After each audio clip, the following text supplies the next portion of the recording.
शिवसेना के नेता आदरणीय एकनाथ शिंदे साहब 11 तारीख को मीरा भाईंदर शहर में जो हमारी प्रचार की फेरी है उसके लिए आ रहे हैं। शिवसेना के माध्यम से हमने 81 कैंडिडेट्स हमारे खड़े किए हैं, उनको विजयी बनाओ ये आह्वान करने के लिए हमारा ये कार्यक्रम है, ये सभा है।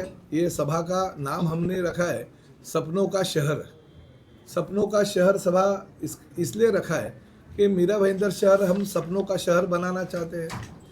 आदरणीय एकनाथ शिंदे जी इस राज्य के मुख्यमंत्री थे, उस वक्त विधायक के तौर पे मैंने उनके पास ये शहर के विकास के लिए निधि की मांग की थी। उन्होंने 1800 करोड़ रुपए मुझे विविध विकास प्रकल्प के लिए दिए थे और 900 करोड़ रुपए का निधि उन्होंने इस शहर के कंक्रीट रास्ते के लिए दिए थे।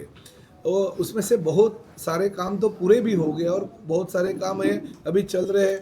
बहुत ही अच्छे प्रोजेक्ट्स उनके माध्यम से इस शहर में हो रहे हैं। इसलिए आम जनता को ये शहर सपनों का शहर होना चाहिए, ऐसी मांग है। वो देखते हुए ये सभा का वो काम नाम रखा है। और साथ ही में हम जनता को आपके माध्यम से आह्वान करने वाले कि ये सभा में जनता ने सहभागी होना चाहिए। कार्यकर्ता तो हमेशा आते हैं, मगर जनता अगर सहभागी होगी तो जनता ने जो विश्वास शिवसेना के ऊपर और खासकर हमारे एकनाथ शिंदे साहब के ऊपर जो दिखाया उसका फलित मिलने वाला है। साथ ही में गौ माता को राज्य माता का दर्जा इसी मीरा भाईंदर शहर में आके एकनाथ शिंदे जी ने दिया। और साथ ही में मैंने उनके पास मांग की थी कि इस शहर में गौशाला होनी चाहिए, तो उन्होंने वो भी मांग पूरी कर ली है। और शहर में गौशाला के लिए ज़मीन अगर महानगर पालिका देती है तो ठीक है, नहीं तो राज्य शासन के माध्यम से वो ज़मीन मिलेगी और साथ ही में वो गौशाला का खर्चा भी राज्य शासन या महानगर पालिका उठाएगी। ऐसा उन्होंने जो निवेदन स्वीकारा उसमें तुरंत मंजूरी दी। तो ये गौशाला चलाने वाले जो भी मीरा भाईंदर शहर के कुछ लोग हैं वो एकनाथ शिंदे जी का धन्यवाद देने के लिए और उनका स्वागत करने के लिए वहाँ पे आने वाले एक ताम्र पत्र वो बना के देने वाले, ताकि ऐसे ही काम हर शहर में हो जाए। जैसे मीरा भाईंदर शहर में उन्होंने 2700 करोड़ रुपए दिए और साथ में आगे के विकास के लिए बहुत सारा निधि जो है नगर विकास डिपार्टमेंट के माध्यम से वो देने वाले हैं। इसलिए वो सम्मान उनका होने वाला है, क्योंकि शहर विकास के लिए अगर इतना पैसा कोई अगर देता तो निश्चित रूप से वो काम होना चाहिए, अच्छा होना चाहिए। क्योंकि इसके पहले भारतीय जनता पार्टी के नेता नरेंद्र मेहता जी की सत्ता मीरा भाईंदर शहर में थी। वो खुद महापौर थे, उनकी भाभी महापौर थी, फिर भी शहर में जो काम है विकास के नहीं हो गए, बल्कि महानगर पालिका कंगाल हो गई। और अभी तक वो सब कंगाल महापालिका का जो खर्चा है राज्य शासन के माध्यम से और कर्जे के रूप में हम लेके चला रहे, इसलिए लोगों के ऊपर टैक्स भी बढ़ गया है। नहीं तो ये टैक्स नहीं बढ़ता था। महानगर पालिका के पास पैसा नहीं है, इसलिए लोगों के जेब से पैसा निकालने का काम ये महानगर पालिका अभी कर रही है, क्योंकि मेहता जी ने पूरी कॉरपोरेशन को कंगाल करके छोड़ दिया है। तो अभी जो पुराना हो गया, मगर पिछले 3.5 साल के कार्यकाल में जब भी मुख्यमंत्री के तौर पे हमारे एकनाथ शिंदे जी थे और मैं अभी मंत्री बना, तो ये सब काम हम पूरा करें और मीरा भाईंदर शहर को विकसित शहर की ओर ले जा रहे। इसलिए उनकी सभा होगी और निश्चित रूप से लोग उनका सम्मान करेंगे। तो सभी जनता को मैं आपके माध्यम से आह्वान करता हूँ कि आप आइए।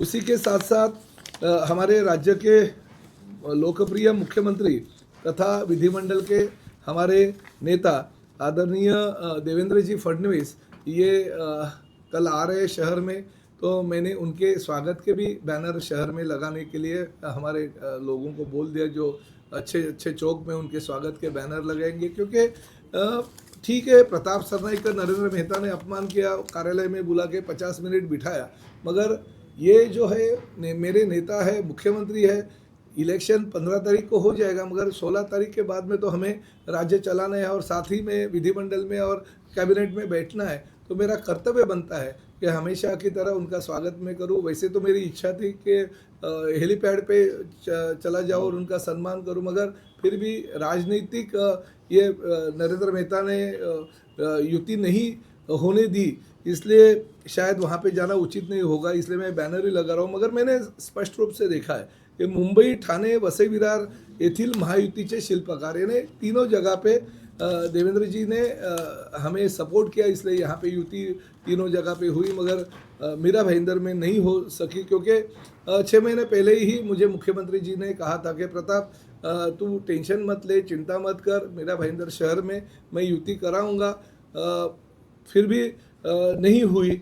मैंने युति जो इलेक्शन का फॉर्म भरने का लास्ट दिन था, उसके 3 दिन पहले भी मुख्यमंत्री जी को बोला था कि सर ये नरेंद्र मेहता जी अभी तक रिस्पांस नहीं दे रहे। तो फिर उन्होंने बोला कि नहीं, मैं उसको बोलता और युति करने के लिए बोलता, मगर शायद उनका भी नहीं सुनते हुए उन्होंने युति नहीं करना उनके लिए अच्छा होगा ऐसे कहा होगा, इसलिए वो युति नहीं होगी। मगर इसमें देवेंद्र जी का कोई दोष नहीं है, क्योंकि वो तो सकारात्मक थे, मगर आगे नहीं हुई तो वो भी क्या करेंगे। मगर वो अगर शहर में आ रहे तो उनका सम्मान करना मेरा कर्तव्य समझता हूँ। मगर साथ ही में मैं उनको एक बात और कहना चाहता हूँ कि मैं जब भी विधायक था और एकनाथ शिंदे जी मुख्यमंत्री थे, तब मैंने एक लक्ष्यविधि डाली थी और महानगर पालिका आयुक्त को एक लेटर दिया था। उसके दौरान 5/12/2023 में मुझे एक लेटर महानगर पालिका ने दिया।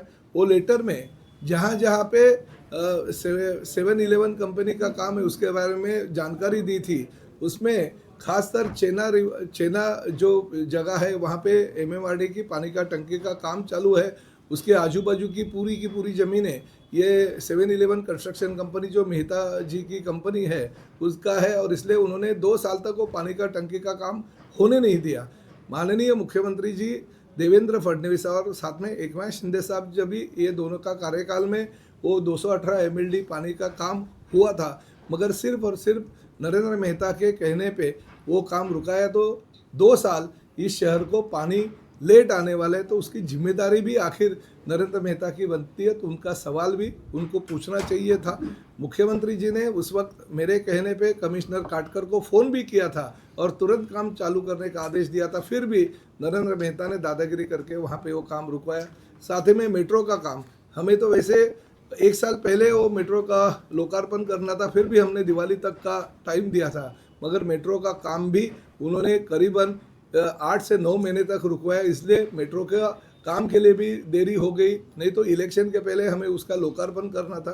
तो ये सब चीज़ें जो है ना, इसका जवाब तो नरेंद्र मेहता को माननीय मुख्यमंत्री जी ने मांगना चाहिए, ऐसा मुझे लगता है। शायद वो इतने बड़े आज हो गए कि मुख्यमंत्री जी के कहने के ऊपर भी वो अगर उनका सुनते नहीं है तो उनके ऊपर क्या कार्रवाई करनी चाहिए ये मुख्यमंत्री जी ने सोचना चाहिए। मगर ये जो सभी काम हैं, जैसे बहुत सारे कॉरपोरेशन के प्लॉट उन्होंने हड़प कर दिए, बहुत सारे जगह पे उन्होंने दादागिरी करते हुए महानगर पालिका के प्रॉपर्टी जो सुविधा भूखंड है वो डेवलपमेंट के माध्यम से देनी चाहिए, वो दिए नहीं। बहुत सारे जगह पे उन्होंने TDR तो ले लिया, मगर वो प्रॉपर्टी पे जो है वो अभी तक झोपड़े वैसे ही है। तो ये बहुत सारे जो काम है वो लिखित स्वरूप में मैं आपको सभी दे देता हूँ, क्योंकि कमिश्नर ने उस वक्त मुझे ये सब दिया है, मगर खुद के स्वार्थ के लिए, खुद के 7-Eleven नाम के कंस्ट्रक्शन कंपनी के लिए ये महानगर पालिका में सिर्फ और सिर्फ नरेंद्र मेहता का कब्जा होना चाहिए। इसके लिए अगर उन्होंने युति नहीं किया और इसके लिए अगर वो ये काम कर रहे हैं तो मैं उसका जवाब तो उनसे मांगूंगा। अभी हम यही आपके माध्यम से कहना चाहते हैं कि माननीय मुख्यमंत्री जी निश्चित रूप से इस शहर को अच्छा बनाने के लिए कोशिश कर रहे हैं, मगर गलत हाथ में ये सत्ता मीरा भाईंदर की जाने की वजह से उनको तकलीफ हो रही है। सर क्या कारण?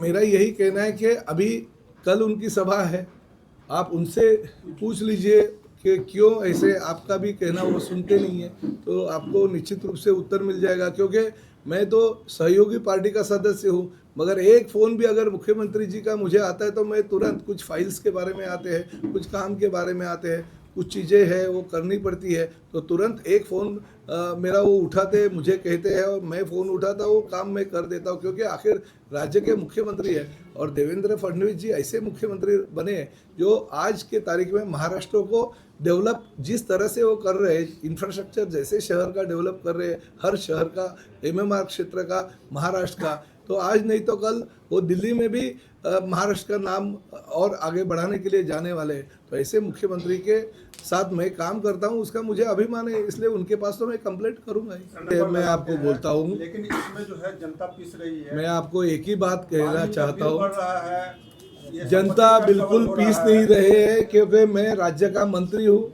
मेरी जिम्मेदारी बनती है जनता को न्याय देना। आप बोल रहे जनता पीस रही है, बिल्कुल जनता पीस नहीं रही। जनता नरेंद्र मेहता के जो उनके कारनामे उससे पीस रही है।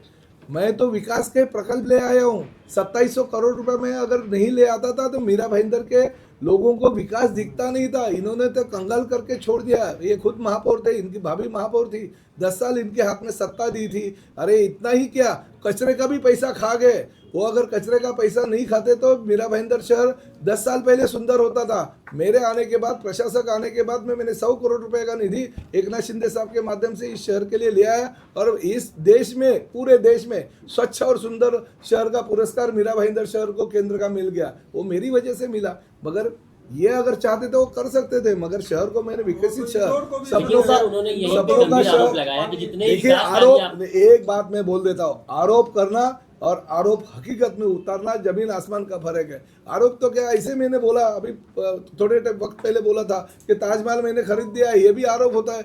ऐसे भी बोला जाता है कि लाल किले में मैं भाषण करने वाला हूँ 26 जनवरी को। अरे भाई, आरोप करने में क्या, जो FIR लॉन्च है, गुनाह है, गुनाहगार है, उन्होंने उनके एफिडेविट में दिया है कि हाँ मेरे ऊपर बलात्कार का गुनाह है, हाँ मेरे ऊपर खंडनी उकालने का गुनाह है, दादागिरी करने का, दमदाटी करने का, ऐसे कई गुने उनके ऊपर है, उन्होंने खुद के एफिडेविट में लिखा है। तो आरोप देखिए ना, मुझे दिखाओ। वो बोलते आपके ऊपर ईडी की चौकसी, इंक्वायरी हुई। अरे ईडी की इंक्वायरी हुई भाई, आपको करनी है तो आप भी कर लो, मेरे कोई हर्ज नहीं है। आपके ऊपर भी आएंगे तो आप भी जवाब दो।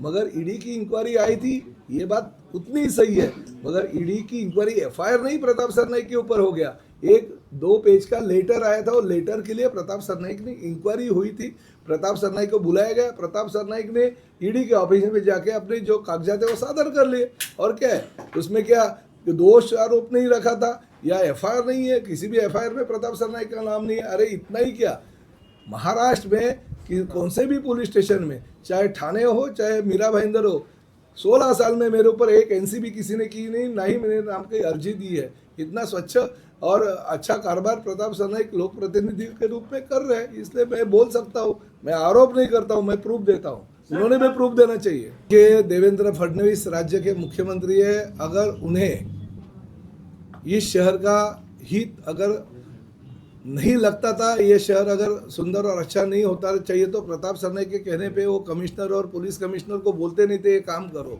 वो भले कोई भी रहने दो, मगर शहर के विकास के आड़े अगर कोई आता रहेगा, चाहे वो उनके पार्टी का विधायक, वो उनके ऊपर कार्रवाई निश्चित रूप से करेंगे। ये मुझे कॉन्फिडेंस उनके ऊपर है। मेट्रो में कितना टाइम लगेगा? अगले महीने में चालू हो जाएगा। और पानी की किल्लत जो अभी 6 महीना लगेगा। देखिए उनको जांच करने दो या कुछ भी होने दो, अगर सत्ता आएगी तो ना।